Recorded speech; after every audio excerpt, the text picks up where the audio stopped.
હાલ એક મહત્વના સમાચાર સામે આવી રહ્યા છે। અમદાવાદમાં સતત ત્રીજા દિવસે આઈટી વિભાગે દરોડા પાડ્યા છે। વિનોદ ટેક્સટાઇલ અને સાથે જ ગુલમોહર ગ્રુપ પર હજુ પણ તપાસ ચાલી રહી છે। આ વચ્ચે તમને જણાવી દઈએ કે તપાસ હાથ ધરતા આશરે 7 કરોડની રોકડ રકમ પણ મળી આવી છે।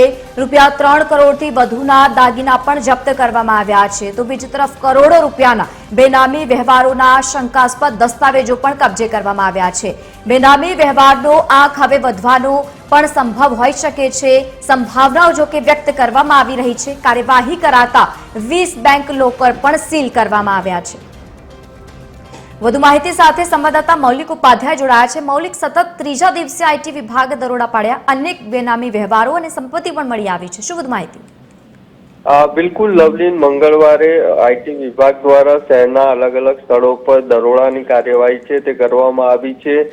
વિનોદ ટેક્સટાઇલ અને ગુલમોહર ગ્રુપ પર મંગળવાર સવારથી તપાસ શરૂ કરવામાં આવી હતી અને ત્રીજા દિવસે પણ આ તપાસ છે તે યથાવત છે।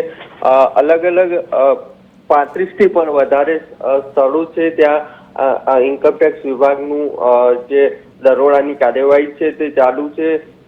આ દરોડાની કામગીરી દરમિયાન આશરે 7 કરોડ રૂપિયાની રોકડ છે તે ઝડપાઈ છે, સાથે 3 કરોડથી વધુના દાગીના છે તે પણ ઇન્કમટેક્સ વિભાગ દ્વારા જપ્ત કરવામાં આવ્યા છે।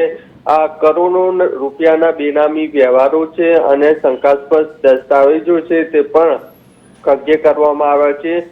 સાથે જ બેનામી વ્યવહાર છે તેનો આંક વધવાની પણ શક્યતા છે।